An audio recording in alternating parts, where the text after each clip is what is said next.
आम सरकार आसबार आज को प्राय 17 मास होइछि किंतु प्रथम दिन ही मु रोजगार पाई अधिकरू अधिक सुजोग सृष्टि करबा पाई संपृक्त विभागीय अधिकारी माननको निर्देश देइथिली। आउ एथिपाई आम सरकार दुईटे रणनीति प्रस्तुत करुछंती। प्रथम रणनीति होउछि वर्ष वर्ष धरी खाली थिबा समस्त सरकारी पदवी युद्धकालीन भित्तिरे पूरण करिबा एवं खाली होउतबा पद को नियमित भावे मध्य पूरण करिबा। आपण माने जानिछंती एई प्रक्रिया द्रुततर करिबा पाई मु निजे नूतन वर्ष रे अर्थात चलित वर्ष जनवरी मास 1 तारिख रे सबु वरिष्ठ अधिकारी तथा परीक्षा करुतबा संस्थार मुख्यंकर सहित बैठक डाकी ये प्रक्रिया को त्वरान्वित करने पाई निर्देश देइथिली। आ द्वितीय कथा होची बेसरकारी एवं औद्योगिक क्षेत्र रे अधिक रोजगार सृष्टि करने पाई आम ओडिशा रे जो संभावना राज्य हिसाब रे आज जहाँ आज केंद्र सरकार मध्य दृष्टि आकर्षण करिसंती द्रुत शिल्पायन प्रतिष्ठा करने पाई आम सरकार ये उभय रणनीति को सफलतार सहित कार्यकारी करुछंती जार परिणाम आज एठारे प्रतिफलित होउछि। आम सरकार आसीबार मात्र 5 दिन मध्य 11टी नियुक्ति मेलार आयोजन करि पारिछि एवं 30,032 जन को नियुक्ति दिया जाइछि। आज आमे द्वादश नियुक्ति मेलारे 12टी विभाग रे 7,293 जन को नियुक्ति प्रदान आज करुछु। आ यह द्वारा गत वर्ष आज पर्यंत गत वर्ष जून मासरू आज पर्यंत 37,325 जन को ये पर्यंत नियुक्ति दिया गलानी।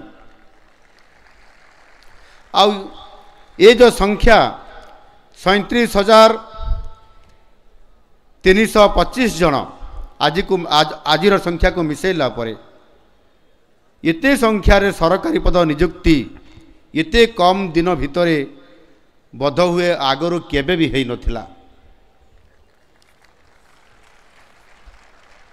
मु पूर्वरु कहिछि आम सरकार 2 वर्ष भितरे प्राय 65,000 रु अधिक नियुक्ति प्रदान करिवे।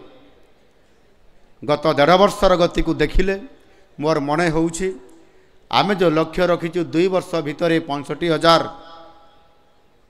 हासिल करिबा पाई ठीक 2 वर्ष जते बेले कंप्लीट हो मु भाबुछि ये जो 65,000 टार्गेट अछि ता ठारू मध्य आमे अधिक नियुक्ति देबारे सक्षम निश्चित भाव आम सरकार हेबे। बेसरकारी क्षेत्र मध्यरु उद्योग एवं सेवा क्षेत्र में सबुठारु भल गुणात्मक नियुक्ति मान मध्य मिली थाए। आ यह को दृष्टि रखी आम सरकार द्वितीय रणकौशल को भी आपणाई आहा हूँ राज्यर द्रुत शिल्प विकास। ओडिशार शिल्प विकास पाई सबु उपादान आज आम ओडिशा रे अछि। खनि खादान पानी विद्युत एयरपोर्ट बंदर रेल सड़क कुशली मानव संबल किंतु राजनैतिक इच्छाशक्ति एवं दूरदृष्टिर अभाव ओडिशा रे जेते अधिक शिल्पायन होबा कथा गत सरकार मानकरे एहा हेई पारि नथिला जहाँ फल ओडिशा एक अनग्रस्त राज्य ही रही आसीथिला। किंतु आम सरकार आसीबा मात्रे ओडिशा को देशर निवेशकंकर प्रथम पसंद राज्य भावे गढ़ी तोलिबा को जहाँ आम सरकार उद्यम करथिले ताहा आज सफल होबा पई जाउअछि। आपण माने जानी खुशी हेबे जे मात्र 9 मास मध्यरे आम सरकार आज सुधा 2 लाख कोटी टंकार प्रकल्प पाई भित्तिप्रस्तर स्थापन करिछि एवं प्राय 1.5 लाख युवक युवती को यही सबु उद्योग रे यही सबु शिल्प मानकरे रोजगार देबा पाई सक्षम होबा पाई जाउछंती। एथिरु आपण माने आम सरकार ओडिशार युवशक्ति प्रति प्रतिबद्धता निश्चित भाव में आपण माने समस्ते जानी पारुथिबे।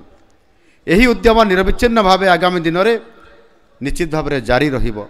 आज रही भव्य कार्यक्रम रे ये जो 12 गोटी विभाग नूतन भाव 7293 जन नियुक्ति पत्र पाई कार्य जोगदेवा जाउछंती। आ से सुजोग आज आसी आम सरकार आज आपण मान से सुजोग देइछंती। निश्चित भाव में ये निजर कार्य को आज आपण माने समस्ते अति साधुतार सहित तुलेबे बोली मु आशा और विश्वास रखुछि।